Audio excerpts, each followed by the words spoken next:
Hello दोस्तों, मेरा नाम है विनीत और आप देख रहे हैं infinity with Vineet.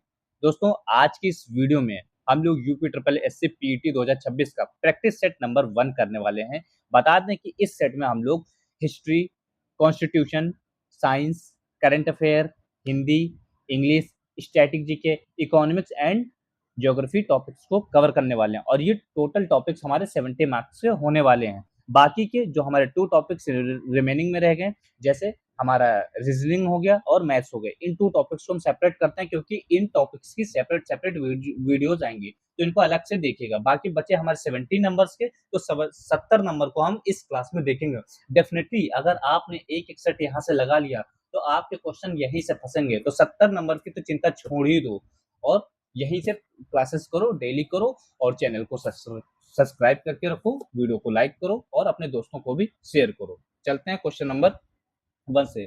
Practice set 1 होने वाला है। अगर आपका इसका पीडीएफ चाहिए तो आप हमारे Telegram channel infinity with Vineet पर जाकर के जुड़िएगा। आपको इस क्लास के बाद वहां पर आपको पीडीएफ मिल जाएगी, पर हम कह रहे हैं कि पहले इस क्लास को पूरा देखना, क्योंकि क्लास में होता क्या है कि जो क्वेश्चंस होते हैं उनको कराया ही कराया जाता है, एडिशनल इन्फॉर्मेशन भी प्रोवाइड की जाती है। तो टाइम वेस्ट ना करते हुए चलिए शुरू करते हैं क्वेश्चन नंबर 1 से। फर्स्ट क्वेश्चन हमारा हो जाएगा, भारतीय पुरातत्व का जनक किसे कहा जाता है? अलेक्जेंडर कनिंघम को, जेम्स प्रिंसेप को, जॉन मार्शल को या फिर मार्टिमर व्हीलर को कहा जाता है? तो इसका करेक्ट आंसर हमारा हो जाएगा भारतीय पुरातत्व का जनक अलेक्जेंडर कनिंघम को कहा जाता है। अब बढ़ते हैं क्वेश्चन नंबर 2 की तरफ। सेकंड क्वेश्चन हमारा हो जाएगा, सालाबाई सालाबाई की संधि के परिणाम स्वरूप निम्न में से किस युद्ध का अंत हुआ था?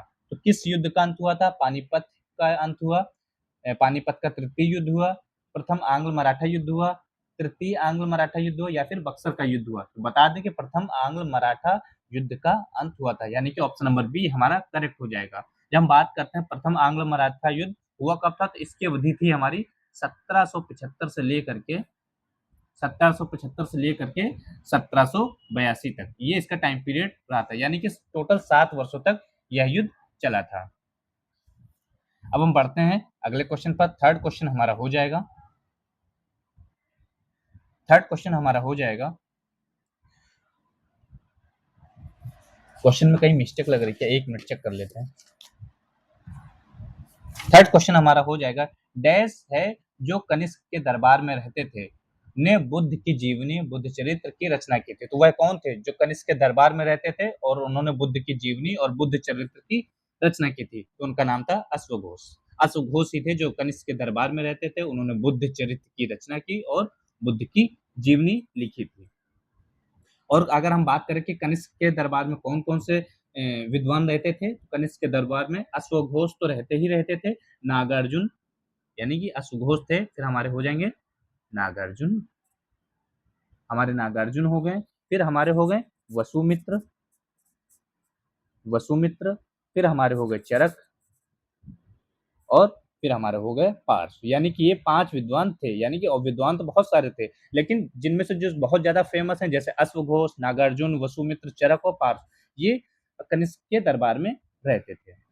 अब बढ़ते हैं क्वेश्चन नंबर 4 की तरफ। चौथा क्वेश्चन हमारा हो जाएगा, हौजे सुल्तानी एक बड़ा जलाशय था जिसका निर्माण दिल्ली के बाहर निम्न में से किस शासक द्वारा करवाया गया था? तो इसका निर्माण कराया गया था सुल्तान इल्तुतमिश के द्वारा करवाया गया था, सुल्तान इल्तुतमिश के द्वारा बनवाया गया था। और इल्तुतमिश ने और किस चीजों का निर्माण कराया था? जैसे 2.5 दिन का झोपड़ा, 2.5 दिन का झोपड़ा अगर बनवाया था किसने, तो ये इल्तुतमिश ने बनवाया था। बढ़ते हैं क्वेश्चन नंबर 5 की तरफ। 5वां क्वेश्चन हमारा हो जाएगा, शिलालेखों के अध्ययन को क्या कहा जाता है? तो शिलालेखों के अध्ययन को कहा जाता है एपिग्राफी कहा जाता है। शिलालेखों के अध्ययन को क्या कहा जाता है? तो एपिग्राफी कहा जाता है। अब हम बढ़ते हैं क्वेश्चन नंबर 6 की तरफ। 6वां क्वेश्चन हमारा हो जाएगा, सत्यशोधक समाज की स्थापना किसने की? तो सत्यशोधक समाज की स्थापना की थी ज्योतिराव फुले ने की थी। और कब की थी? तो इसकी स्थापना की गई थी 1873 में की गई थी। और कहाँ की गई थी? इसकी स्थापना की गई थी महाराष्ट्र में की गई थी, एमएच में की गई थी। चलो पूरा लिख देते हैं, महाराष्ट्र में इसकी स्थापना की गई थी। किसकी स्थापना? सत्यशोधक समाज की स्थापना ज्योतिराव फुले द्वारा की गई थी, महाराष्ट्र में की गई थी। अब हम बढ़ते हैं क्वेश्चन नंबर 7 की तरफ। 7वां क्वेश्चन हमारा हो जाएगा, उधम सिंह ने किसकी हत्या की थी? तो उधम सिंह ने जो हत्या की थी वो माइकल ओ डायर की हत्या की थी। किसकी हत्या की थी? माइकल ओ डायर की हत्या की थी। और कब की थी ये हत्या? की थी 1940 में माइकल ओ डायर की हत्या की थी उधम सिंह ने। और हम बात करें कहाँ की थी, तो इनकी हत्या की थी कैस्टन हॉल में, जो कि लंदन में। गोली मारकर हत्या उधम सिंह ने कर दी थी माइकल ओ डॉयर की। अब बढ़ते हैं क्वेश्चन नंबर 8 की तरफ। 8वां क्वेश्चन हमारा हो जाएगा, वर्ष यानी कौन से वर्ष में अपनाए गए भारतीय राष्ट्रीय कांग्रेस के तिरंगे के झंडे के केंद्र में एक चरखा रखा गया था? तो किस वर्ष रखा गया था, यानी कि जब चरखा से बना झंडा अपनाया गया था? तो वो वर्ष हमारा हो जाएगा 1931 में चरखे से बना झंडे को अपनाया गया था। बहुत इंपॉर्टेंट क्वेश्चन है, क्योंकि हम लोग नॉर्मली क्वेश्चन तो याद रख लेते हैं, बट इस टाइप के क्वेश्चन को याद नहीं रखते हैं। तो याद रख लेना, 1931 का वो समय था जब हमारे झंडे में चरखा हुआ करता था। बढ़ते हैं क्वेश्चन नंबर 9 की तरफ। 9वां क्वेश्चन हमारा हो जाएगा, निम्नलिखित में से कौन सा युग्म सुमेलित नहीं है, सही सुमेलित नहीं है? अब इसमें पूछा गया कौन सा युग्म सही सुमेलित नहीं है, तो इसका सही आंसर हमारा हो जाएगा, पहले हम बढ़ते हैं, फराजी आंदोलन क्या बंगाल में हुआ था? तो बिल्कुल हुआ था, फराजी आंदोलन हमारा बंगाल में हुआ था। मोपला विद्रोह कहाँ हुआ था? मालाबार में हुआ था। फिर हमारा कूका आंदोलन कहाँ हुआ था? तो कूका आंदोलन ये गलत लिखा है, कूका आंदोलन हमारा हुआ था पंजाब में, यानी कि ऑप्शन नंबर सी हमारा सही हो जाएगा, यही गलत था। और लिखा है पावना विद्रोह कहाँ हुआ था? तो ये बंगाल में हुआ था।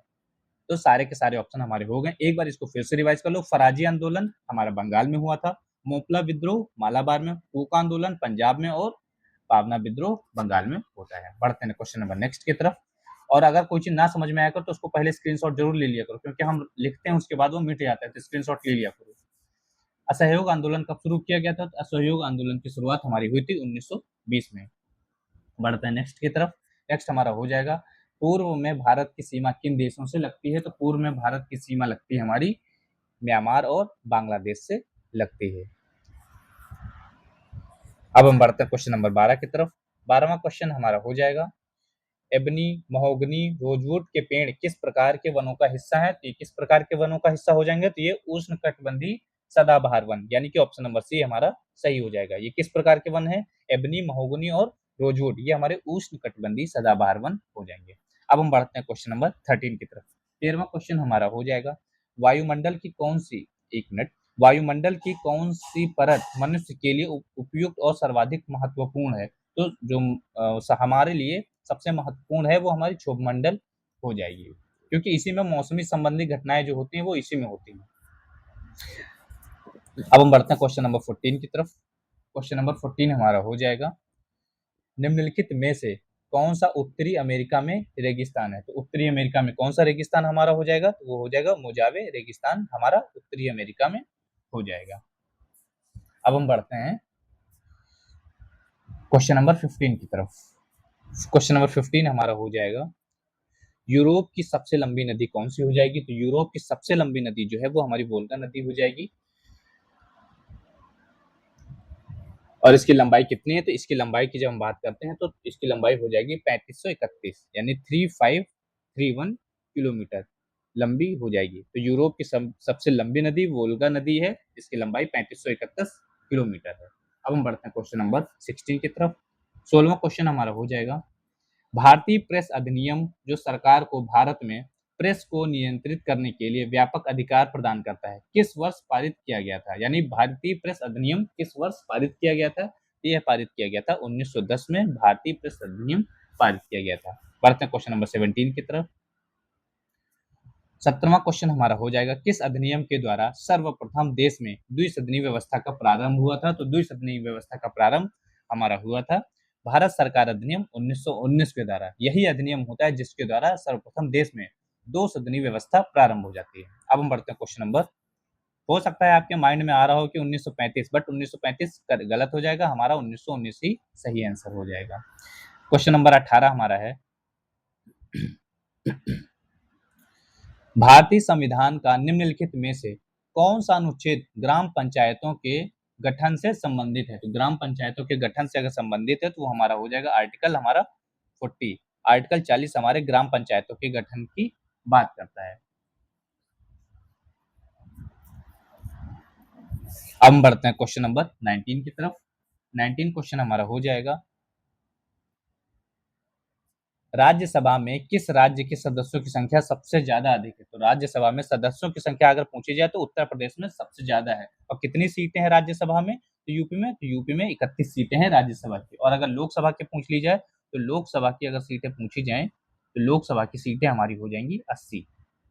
लोकसभा की 80 सीटें हैं और राज्यसभा की 31 सीटें हमारी हो जाएंगी उत्तर प्रदेश में। सबसे ज्यादा सीटें कहाँ है? तो उत्तर प्रदेश में ही है। क्वेश्चन हमारा 20 हो जाएगा, संविधान में पहला संशोधन किस वर्ष में पारित किया गया था? तो संविधान में पहला संशोधन 1951 में पारित किया गया था, और जिसके तहत क्या हुआ था? 9वीं अनुसूची को जोड़ा गया था। 9वीं अनुसूची को जोड़ा गया था। 9वीं अनुसूची जोड़ी गई थी, अनुसूची को ऐड किया गया था। पूछ लिया जाए 9वीं अनुसूची को किस संविधान संशोधन के तहत जोड़ा गया था? तो हमारा हो जाएगा पहला संविधान संशोधन, जो कि 1951 में होता है, 1951 में होता है, उसी के तहत 9वीं अनुसूची जोड़ी जाती है। एक क्वेश्चन से कई सारे क्वेश्चंस बन के आ रहे हैं, तो ये मत सोचना कि हमने 20 क्वेश्चंस किए। क्वेश्चंस तो हमने काफी सारे कर लिए हैं। अब बढ़ते हैं 21st क्वेश्चन। 21 क्वेश्चन हमारा हो जाएगा, निम्नलिखित में से कौन सा भारत में सूक्ष्म वित्त संस्थान यानी कि माइक्रो फाइनेंस इंस्टीट्यूशन का एक उद्देश्य नहीं है? तो कौन सा उद्देश्य नहीं है? तो ये हमारा हो जाएगा 21। ये हमारा हो जाएगा, ऑप्शन नहीं दिख रहा है ये। अगेन क्वेश्चन पढ़ लेते हैं, निम्नलिखित में से कौन सा भारत में सूक्ष्म वित्त संस्थानों का एक उद्देश्य नहीं है? पहला ऑप्शन दिया गया सामाजिक आर्थिक विकास को बढ़ावा देना, बिल्कुल सामाजिक आर्थिक विकास को बढ़ावा देना होता है। वित्तीय आत्मनिर्भरता प्राप्त करना, बिल्कुल, क्योंकि हर आदमी अपने आप में आत्मनिर्भर होना चाहता है, तो ये भी बिल्कुल सही हो जाएगा। महिला सशक्तिकरण को बढ़ावा देना, बिल्कुल, आजकल हम लोग महिला सशक्तिकरण को बढ़ावा दे रहे हैं। इसमें लिखा है पारिवारिक आय में कमी लाना, हम लोग कभी भी ऐसा नहीं चाहते हैं, कभी भी ऐसी कोई भी योजना नहीं बनाते जिसके तहत परिवार में आय की कमी हो जाए। हम लोग हमेशा परिवार को बढ़ता हुआ देखना चाहते हैं, परिवार में आय की हमेशा मात्रा को इंक्रीज होता हुआ देखना चाहते हैं। इस वजह से यहाँ पर ऑप्शन डी हमारा गलत हो जाएगा। यहाँ पर गलत पूछा गया है, तो हमारा गलत हो जाएगा ऑप्शन नंबर डी। पूछा गया है हमारी नीली क्रांति किससे संबंधित है? तो नीली क्रांति हमारी संबंधित होती है मत्स्य पालन से, यानी कि ऑप्शन नंबर सी हमारा सही हो जाएगा। क्वेश्चन नंबर 23rd की तरफ चलते हैं। काफी लॉन्ग क्वेश्चन ये हो गया है। लिखा हुआ है, भारत की 9वीं पंचवर्षीय योजना के संबंध में निम्नलिखित में से कौन सा कथन सही है? यहाँ पे दो स्टेटमेंट दिए गए हैं। पहला स्टेटमेंट दिया गया है 9वीं पंचवर्षीय योजना के संबंध में बताना है। फर्स्ट ऑप्शन दिया है, यह योजना सामाजिक न्याय और समानता के साथ विकास पर केंद्रित थी। और दूसरा जो बोलता है 9वीं पंचवर्षीय योजना की जो टाइम पीरियड है वो 1997 से लेकर 2002 है। तो क्या ये ऑप्शन हमारा सही हो जाएगा? तो बिल्कुल हमारे दोनों के दोनों ऑप्शन सही है, यानी कि 9वीं पंचवर्षीय योजना 1997 से 2002 के बीच चली थी, और यह योजना सामाजिक न्याय और समानता के साथ पर केंद्रित थी, यानी कि हमारे दोनों ऑप्शन करेक्ट हो जाएंगे, यानी कि दोनों ऑप्शन हमारे करेक्ट हो जाएंगे, ऑप्शन फर्स्ट और सेकंड। बढ़ते हैं क्वेश्चन नंबर 24वें पर। 24वां क्वेश्चन बोलता है, भारतीय वाणिज्य एवं उद्योग महासंघ फिक्की का गठन किस टाइम पीरियड में किया गया था? तो फिक्की का टाइम पीरियड हमारा था 1927 में, यानी कि ऑप्शन नंबर बी हमारा सही हो जाएगा। फिक्की की स्थापना कब हुई थी? तो फिक्की की स्थापना हमारी हुई थी 1957 में की गई थी। अब हम बढ़ते हैं क्वेश्चन नंबर 25 की तरफ। 25वां क्वेश्चन हमारा हो जाएगा, निम्नलिखित में से मुद्रा आपूर्ति का कौन सा माप सबसे अधिक तरल है? तो मुद्रा आपूर्ति के माप पूछा गया है, तो सबसे अधिक तरल पूछा गया है, तो M1 हो जाएगी। इसको हम डिफाइन करते हैं। M1 में सभी प्रकार की संपत्तियां शामिल होती हैं, यानी कि जो हम M1 को डिफाइन कर रहे हैं, इसमें ऑल टाइप्स की जो संपत्तियां होती हैं शामिल होती हैं, जिन्हें वस्तुओं और सेवाओं की भुगतान के रूप में आसानी से विनिमय किया जा सकता है, यानी कि इंपोर्ट किया जा सकता है, एक्सपोर्ट किया जा सकता है, कहीं पर भी इसे चलाया जा सकता है आसानी से। इसलिए जो M1 होती है, M1 मुद्रा आपूर्ति सबसे अधिक तरल होती है, क्योंकि तरल का मतलब होता है कहीं पर भी आसानी से इसे चलाया जा सकता है। बाकी ज्यादा डिटेलिंग में जाने की जरूरत नहीं है, कुछ क्वेश्चन तो टफ होंगे ही होंगे। अब हम बढ़ते हैं क्वेश्चन नंबर 26 की तरफ। टेस्ला किसकी इकाई है? तो टेस्ला जो इकाई हो जाएगी वो हमारी हो जाएगी विद्युत चुंबकीय चुंबकीय प्रवाह घनत्व या फिर धारिता की। तो टेस्ला हमारी हो जाएगी ऑप्शन नंबर सी, चुंबकीय प्रवाह घनत्व का ये हमारा हो जाएगा। अब हम बढ़ते हैं क्वेश्चन नंबर 27 की तरफ। 27वां क्वेश्चन हमारा हो जाएगा, किस रूसी रसायनज्ञ की आवर्त सारणी 1872 में एक जर्मन पत्रिका में प्रकाशित हुई थी, तो उनका नाम था दमित्री मेंडलीफ की प्रकाशित हुई थी। टाइम पीरियड क्या था, तो 1872 में प्रकाशित हुई थी। अब हम बढ़ते हैं क्वेश्चन नंबर 28 की तरफ। 28वां क्वेश्चन हमारा हो जाएगा, राइबोसोम किससे बने होते हैं, तो राइबोसोम हमारे बने होते हैं प्रोटीन और आरएनए के, यानी कि ऑप्शन नंबर डी हमारा सही हो जाएगा। प्रोटीन और आरएनए का कौन बना होगा, तो राइबोसोम बने होते हैं। क्वेश्चन नंबर 29 हमारा हो जाएगा, फर्न किस पादप वर्ग का उदाहरण है, तो फर्न किस पादप वर्ग का उदाहरण है, तो ये टेरिडोफाइटा वर्ग का उदाहरण है। किस वर्ग का उदाहरण है, टेरिडोफाइटा।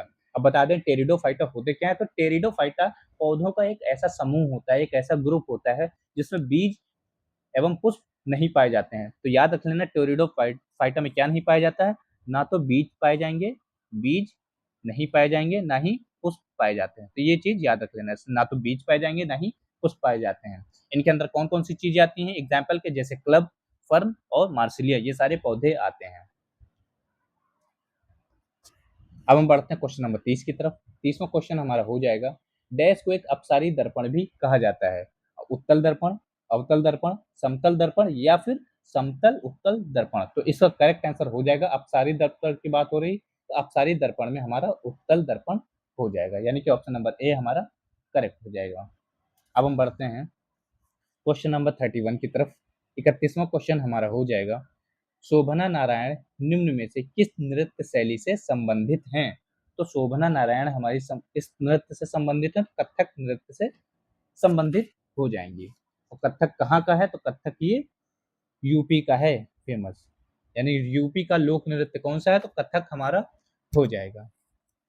कथकली कहाँ का है, तो कथकली हमारा केरल का है। मोहिनीअट्टम ये भी हमारा केरल का है। और भरतनाट्यम कहाँ का हो जाएगा, तो ये हमारा हो जाएगा तमिलनाडु का। तमिलनाडु का हमारा भरतनाट्यम हो जाएगा। तो ये चीज याद रख लेना, भरतनाट्यम तमिलनाडु, कथक यूपी का, मोहिनीअट्टम और कथकली ये दोनों के दोनों केरल से संबंधित हो जाएंगे। और यहाँ पर पूछा गया था कि शोभना नारायण किससे संबंधित है, तो ये कथक से संबंधित हो जाएंगे। अब बढ़ते क्वेश्चन नंबर 32 की तरफ। 32 क्वेश्चन हमारा हो जाएगा,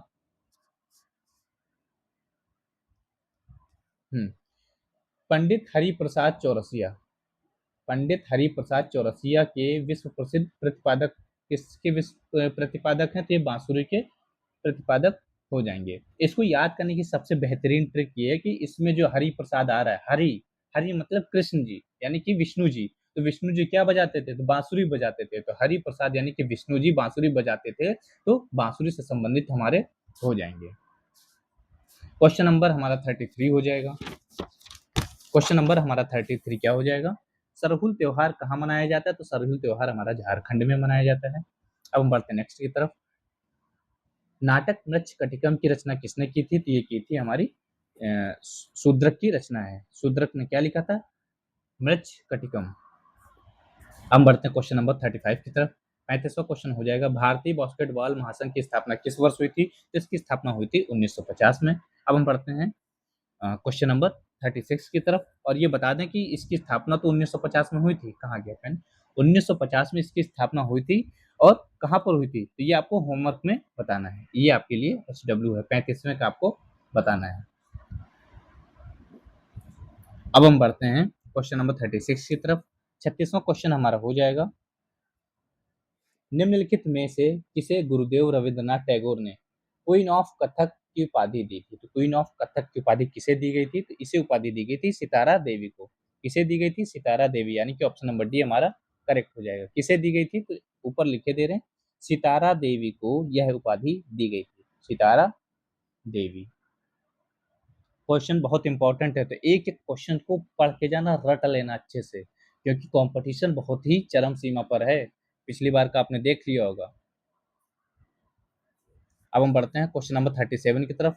37 पर बढ़ने की जब हम चल रहे हैं, तो उस पर हम पहले आपको बता दें कि इसका PDF आपको हमारे Telegram channel infinity with Vineet पर जाकर के अवेल कर सकते हैं। फ्री ऑफ कॉस्ट मिलेगी, कोई भी चार्जेस नहीं देना है। और अगर आपको हमारा कंटेंट पसंद आ रहा हो, तो आप हमारे चैनल को लाइक, सब्सक्राइब और शेयर जरूर कीजिएगा, जिससे हमें मोटिवेशन मिलता रहे। अब हम बढ़ते हैं क्वेश्चन नंबर 37 की तरफ। एलोरा की गुफाएं कहाँ स्थित हैं? तो एलोरा की गुफाएं हमारी स्थित हो जाएंगी औरंगाबाद। और औरंगाबाद है कहाँ पर? ये हमारा महाराष्ट्र में स्थित हो जाएगा। कहाँ पर स्थित हो जाएगा? महाराष्ट्र में। अब हम बढ़ते हैं और बता दें कि एलोरा की जो गुफाएं हैं, इसे यूनेस्को का दर्जा भी प्राप्त है। और कब प्राप्त किया गया था? 1983 में इसे यूनेस्को में शामिल किया गया था। यूनेस्को में इसे शामिल किया गया था। कब? 1983 में एलोरा की गुफाओं को यूनेस्को में शामिल किया गया था। और कहाँ पर स्थित है? महाराष्ट्र में औरंगाबाद जिले में स्थित हो जाएंगे। अब हम बढ़ते हैं क्वेश्चन नंबर 38 की तरफ। 38 क्वेश्चन हमारा हो जाएगा, पंडित भीमसेन जोशी किस घराने से जुड़े हुए हैं? तो पंडित भीमसेन जोशी हमारे जुड़े हैं वो किराना घराने से संबंधित हो जाएंगे। बढ़ते हैं क्वेश्चन नंबर 39 की तरफ। बहुत इंपॉर्टेंट क्वेश्चन है क्योंकि पीएम से रिलेटेड बहुत क्वेश्चन पूछे जा रहे हैं। प्रधानमंत्री गरीब कल्याण योजना पीएमजीकेवाई किस वर्ष में शुरू की गई थी? तो 2016 में शुरू किया गया था। याद रख लेना, प्रधानमंत्री गरीब कल्याण योजना 2016 में शुरू की गई थी। और 2016 में एक और घटना हुई थी, नोटबंदी भी की गई थी, यानी कि मनी का डिमोनेटाइजेशन किया गया था। क्वेश्चन नंबर 40 हमारा हो जाएगा, निम्नलिखित में से किस तारीख को नीले आसमान के लिए अंतर्राष्ट्रीय स्वच्छ वायु दिवस मनाया जाता है? तो स्वच्छ वायु दिवस हमारा मनाया जाता है 7 सितंबर को स्वच्छ वायु दिवस मनाया जाता है। और चीज याद रख लेना, 7 सितंबर को तो स्वच्छ वायु दिवस मनाया जाता है। 10 और 16 सितंबर को क्या मनाते हैं? 16 सितंबर को हम मनाते हैं, क्या मनाते हैं? Ozone day. ओजोन डे कब सेलिब्रेट करते हैं? तो ये 16 सितंबर को हम लोग सेलिब्रेट करते हैं। नेक्स्ट क्वेश्चन हमारा 41 हो जाएगा। 41वां क्वेश्चन हमारा हो जाएगा,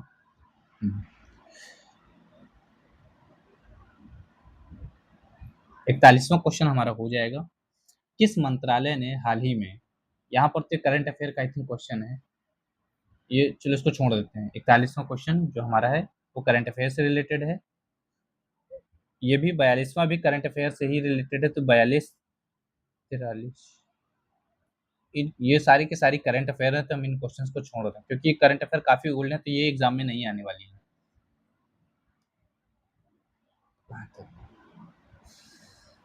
आई थिंक 50 तक करंट अफेयर जो है वो हमने ले ली है, ओल्ड वाली। हाँ, ये वाला सही है। 50 क्वेश्चन है, भारत में राष्ट्रीय एकता दिवस प्रत्येक वर्ष किस दिन मनाया जाता है? तो राष्ट्रीय एकता दिवस यहाँ पर पूछा गया है, तो वो मनाया जाता है हमारा 31 अक्टूबर को राष्ट्रीय एकता दिवस मनाया जाता है। अब हम आते हैं हिंदी पर। इसमें लिखा हुआ है, अत्याचार शब्द में कौन सी संधि है? तो अत्याचार शब्द में हमारी हो जाएगी यड़ संधि। अब हम बढ़ते हैं क्वेश्चन नंबर 52 की तरफ। क्वेश्चन नंबर 52 हमारा हो जाएगा, जनार्दन किसका पर्यायवाची है? तो जनार्दन का पर्यायवाची है, सॉरी, विष्णु का पर्यायवाची हो जाएगा। क्वेश्चन नंबर 53 हमारा, 53 क्वेश्चन हमारा हो जाएगा, निम्नलिखित में से कौन सा शब्द पुल्लिंग है? तो पुल्लिंग शब्द पूछा गया है, तो वह जो है पुल्लिंग हो जाएगा, क्योंकि हम हमेशा यही बोलते हैं ना, आज हम पैसा खर्च करेंगे या पैसा खर्च किया जाता है, तो जब किया जाता है तो पुल्लिंग हो जाता है। क्या कभी ये बोले पैसा खर्च की जाएगी? कभी भी नहीं बोला होगा। तो इसी तरीके से मेल फीमेल जैसे हम लोग फाइंड करते हैं, ऐसे ही पुल्लिंग और नपुंसकलिंग, क्योंकि नपुंसकलिंग तो आई थिंक इसमें नहीं होता है, वो तो संस्कृत का टर्म हो गया। पुल्लिंग और स्त्रीलिंग हमें पहचानना पड़ता है।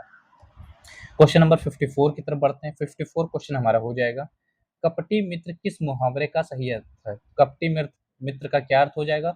काठ का उल्लू होना, अक्ल का दुश्मन होना, आस्तीन का सांप होना, या इनमें से कोई नहीं। तो कपटी मित्र क्या होता है? आस्तीन का सांप, यानी कि आपके साथ रहता भी है और आपकी सारी बातें जान भी लेता है। तो ऐसे मित्रों से हमेशा सावधान होना चाहिए। क्वेश्चन नंबर हमारा 55 हो जाएगा। 55वां क्वेश्चन कहता है, निम्न में से वर्तनी की दृष्टि से कौन सा शब्द शुद्ध है? अब बताना इसमें से कौन सा शब्द जो है वो शुद्ध है। पुण्य, पुण्यनीय गलत लिखा है क्योंकि ऐसे नहीं लिखा जाता है। स्थायित्व ये भी गलत लिखा हुआ है। संन्यास भी गलत लिखा हुआ है। सामुद्रिक ये हमारा सही लिखा हुआ है। सामुद्रिक हमारा सही टर्म हो जाएगा। अब हम बढ़ते हैं, ये जो हमारा आ गया ये हमारा पैसेज आ गया है आई थिंक। हाँ, यहाँ तक आज की वीडियो में हम लोग यहीं तक क्वेश्चन रखते हैं। नेक्स्ट वीडियो में हम पैसेज वगैरह लेके नहीं आने वाले हैं, क्योंकि पैसेज जो है वो आप लोग पैसेज देख करके खुद ही क्वेश्चन कर सकते हो। हमें जो क्वेश्चन कराने की ज़रूरत रहेगी, वो हम क्वेश्चंस कराएँगे ओनली जीएस के। हिंदी के पैसेज नहीं कराएँगे, हिंदी के क्वेश्चंस तो कराएँगे बट पैसेज वाले नहीं कराएँगे। होप करते हैं वीडियो आपको पसंद आया होगा, और कल की वीडियो में अगर करंट अफेयर रहेंगे भी, तो करंट अफेयर अगर रहेंगे तो वो जो न्यू करंट अफेयर है 25 से लेकर के 26 की, उसको कराया जाएगा। होप करते हैं वीडियो आपको पसंद आया हो। वीडियो पसंद आया हो तो आप हमारे चैनल को लाइक, सब्सक्राइब और शेयर ज़रूर कीजिएगा। इसका आपको टेलीग्राम पर पीडीएफ मिल जाएगा, तो टेलीग्राम चैनल का हमारा नाम है इन्फिनिटी विद विनीत, वहाँ पर जुड़िए, आपको सब मिल जाएगा। मिलते हैं अगले वीडियो में। जय हिंद, जय भारत।